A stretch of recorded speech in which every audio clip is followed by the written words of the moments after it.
call it if you're sort of done or tired or have anything you want to talk about or whatever. Yeah, cool. All right, let's get a camera demeanor on. Riding out from Adelaide over to Wollondilly, and along the way I've ridden into Barham, which is near where Spencer lives, and we've just gone for a bit of a ride and hang out and chat, had a coffee and such, and we thought it'd be cool to have an interview and talk about some of the history of Spencer. Spencer's done lots of incredible things with his life, been through lots of incredible things and smashed out a lot of incredible achievements. And what about like where you started riding? Because you didn't start with the first cruiser you got a few years ago, did you? No, I didn't. So my very first bike was a Pee-wee 50 and started in my backyard in Melbourne, Australia. And it was a pretty small little suburban backyard, but I must have gone around that clothesline 100,000 times and quickly outgrew that, as most of us do. Yeah. My dad realised that I had a bit of a passion for motorcycles, so he upgraded me to an XR100, and I thought that was the bee's knees. And I've always been a small statured kind of dude. So look, I rode that until I was like 16 years old and had a great time on it. So that wasn't directly from there to getting the Suzuki Intruder you had. There was a break, right? Yeah, there was a massive break in my riding career, I guess. Yeah. I sort of put it on the back burner because I went through uni, got into a relationship, was a father for like a long time, and that took up all of my time, you know, like it was a busy time of my life. And that didn't come easily for me as it did for a lot of other people. So it wasn't until I felt a little bit more settled that my wife sort of said, hey, look, you've got a passion for motorbikes. Have you thought about maybe getting your road license? And things went from there. Were there many bikes to choose from? Like, because you're in a country location, I'm not sure how far you were willing to travel to get your next bike. Look, to be honest, I was willing to travel as far as it took to get the right bike. The big thing was whether or not I could ride it from a far enough away location, because I'd never ridden on the road for a long, long time. So prior to getting the Intruder, I actually had a short stint with a redone ag bike, like a Suzuki 125. Yeah, right. And that was like such a short stint. I didn't even get on my P's because it was still too tall for me, to be honest. It wasn't the kind of bike that I felt comfortable riding on. But luckily enough, I found the Suzuki in Campbellfield, a Victorian country town that was, you know, a couple of hours down the road, and went down to have a look at it and felt like, yeah, that was the one for me. So rode it on back home. I'll get back to bikes in a bit, but I think it's fair to say you are pushing limitations often in your life. I mean, you sort of had like those challenges when you were born, and you pushed limitations all the way through, and it just seems like a bit of a theme that you're always trying to create yourself as more. Like, you don't rest on your laurels, from what I can tell. Yeah, look, I've never really thought about it like that, but I guess, you know, you could say that. You touched on the fact that I was, you know, had a bit of struggle when I was born, and I was born at 896 grams, so like 9 weeks premature, and they just didn't know if it was going to be a thing, whether or not I'd grow up to be okay or not. And like, I'm pretty okay. Some may beg to differ, but yeah, so it all turned out for the best. And from there on out, I guess, things weren't as easy for me as some other kids. Like, growing up with anxiety is a wicked beast, and I've always had that there. It's always been a presence in my life. And I've not been able to manage it as well early on as I am able to manage it now after I've learned a whole bunch of stuff. So, yeah. Wow. I should mention that Spencer's got a YouTube channel. I would have already put the link down below and the pop up on the video, but I'll put it here again with a bit of footage. He's got a YouTube channel called Anxiety Wizard. When I first saw it, I didn't understand the title. Since then, I've learned that both words are extremely important in that title. You are an anxiety wizard. You are someone who actually embraces, well, not embraces, but engages, I guess is the word for it, what's going on there. And not just for yourself, but for other people. And with a lot of history of doing that for other people. Yeah, man. So that is why I called my channel Anxiety Wizard, is because you know, I've had to sort of master my own anxiety, and by extension, it's sort of a bit full circle in that I work as a mental health peer support worker now, and I'm able to walk alongside people in their own mental health recovery journey and sort of let them know that there is a difference between being able to sit in it and move through it, if that makes any sense. So it's a privilege and an honour to be able to do that work.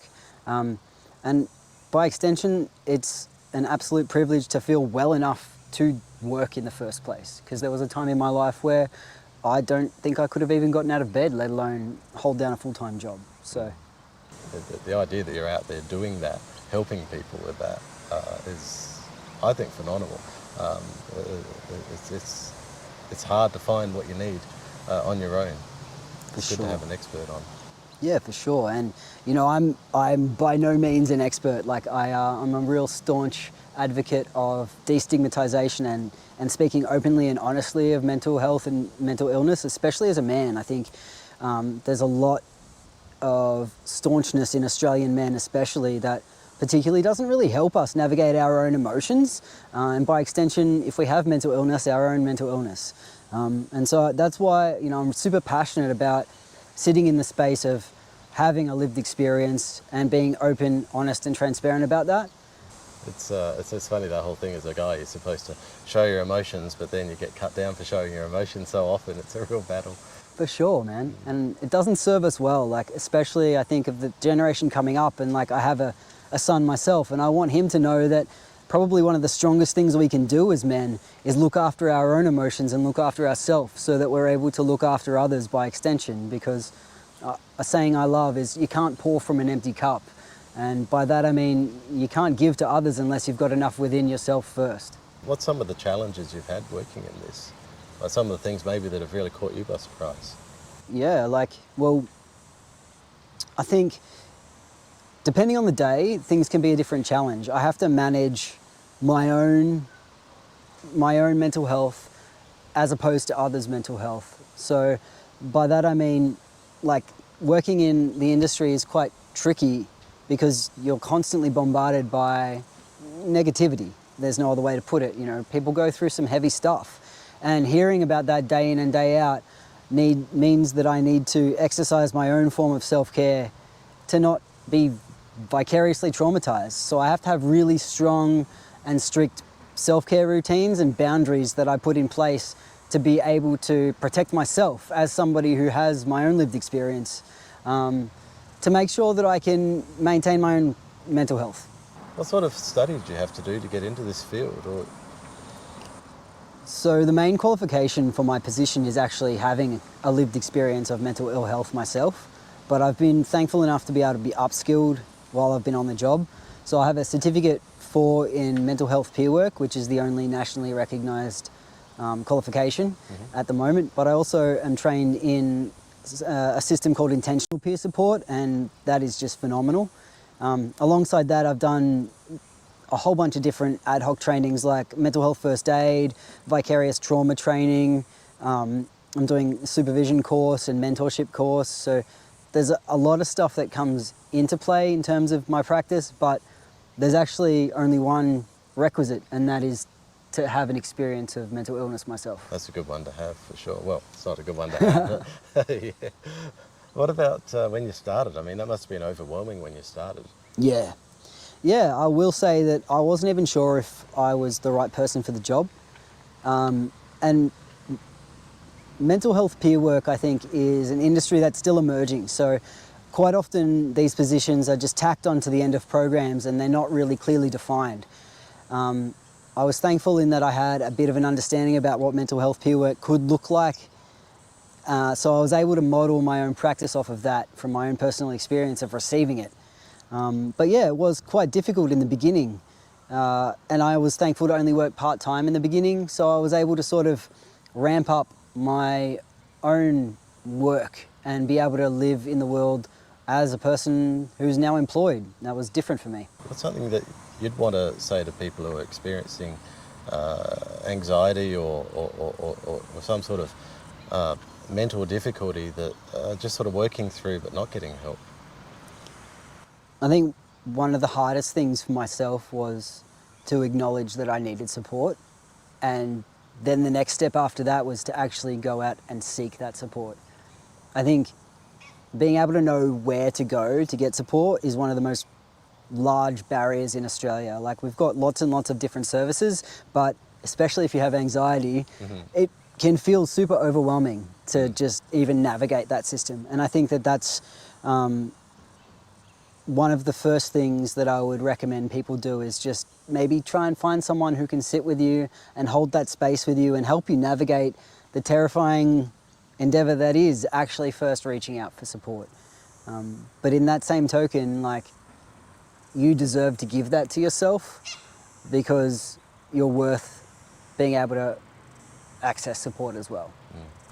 Is it something like being a doctor, where when you tell people that you're a doctor, they say, oh, I've got this mole here, can you just have a look at that? Is it a bit the same, that everyone's sort of difficulties that they haven't raised to the surface in a professional setting because maybe they don't feel like they're worth it, or maybe they don't feel that it's significant enough, or they haven't had time, that suddenly they're raising things with you? Is that like a common experience? I'm really thankful in that if I was a therapist, I probably would have more of that. But I'm really clear and transparent about the fact that I am absolutely not a therapist, and I'm not trained clinically in any way, shape or form, nor do I want to be.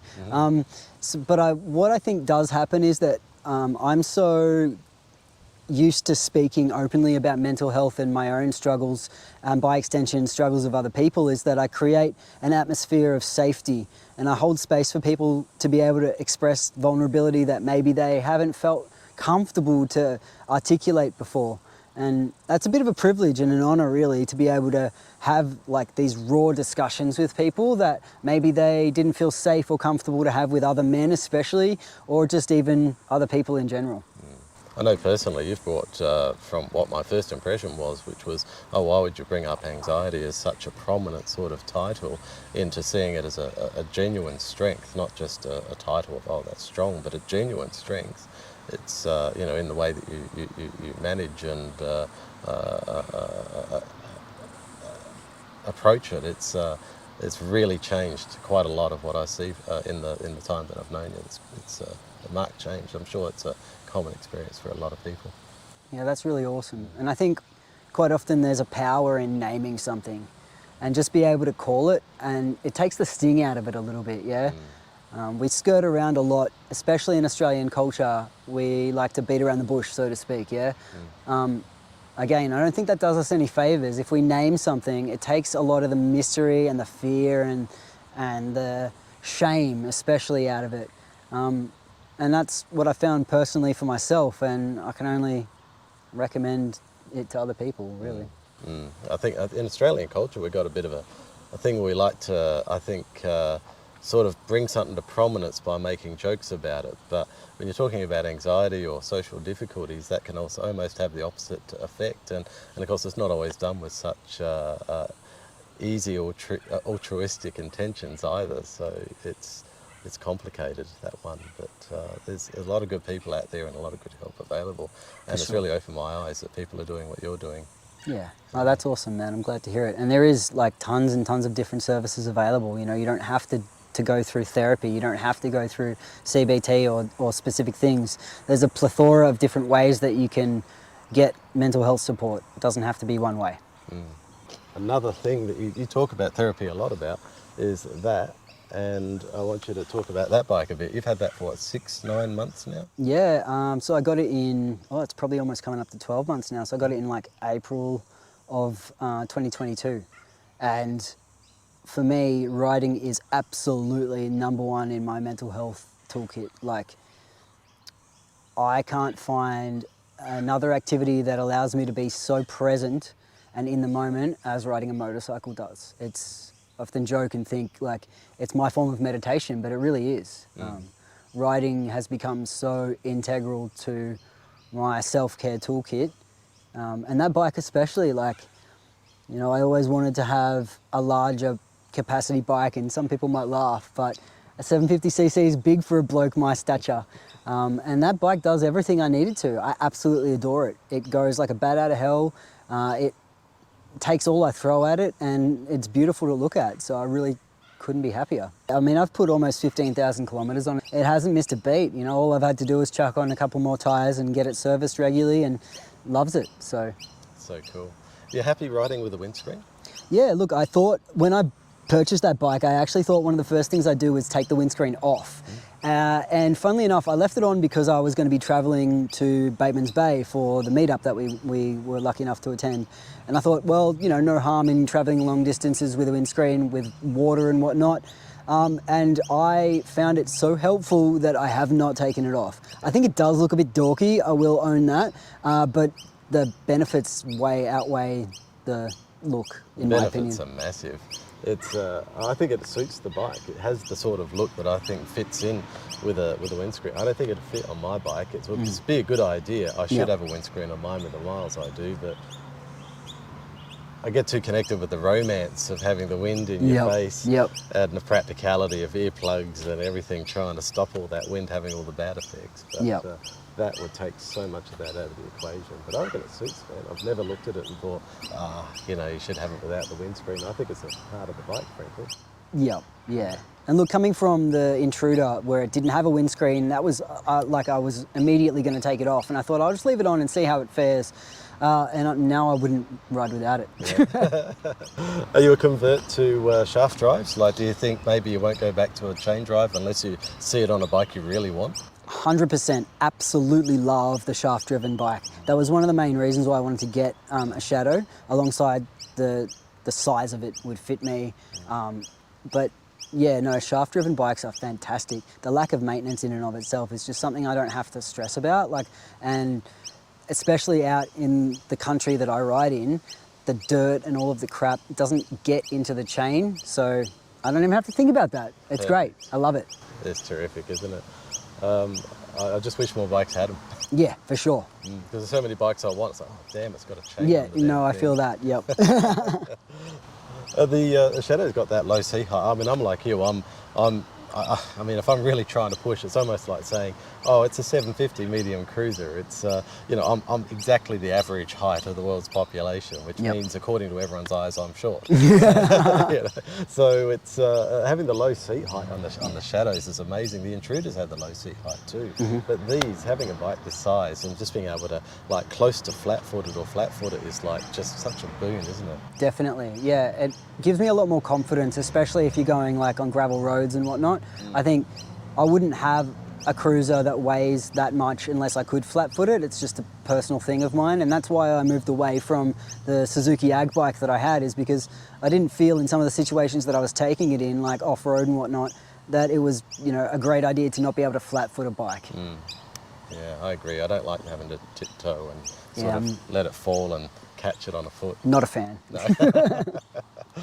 What about what you're going to be doing in the future on your channel? You got ideas that you want to sort of talk about or go towards on that? Yeah, so Anxiety Wizard for me is just a bit of a labour of love. I was saying earlier that I would have this channel regardless of any subscribers, but I was really thankful to mark off 1,000 subscribers recently, and that was a massive milestone and a massive achievement. It feels cool that people are watching my stuff. And for the future of the channel, I want to do some more journey work. Like, I want to do some more storytelling and go on some more adventures on the bike and show that a little bit more through the channel. I'd love to go on a camping trip. I'd love to show you guys a few more meetups. Yeah, just more traveling. What's another bike you think you have in the future? Look, if wishes had wings and I had all of the money in the world, I'd own a Harley. Yeah. I would. I really would. As far as what Harley, look, if I had all the money in the world again, probably a Fat Boy. You know, Terminator was a whole thing, and it definitely influenced the kind of bikes that I think are awesome.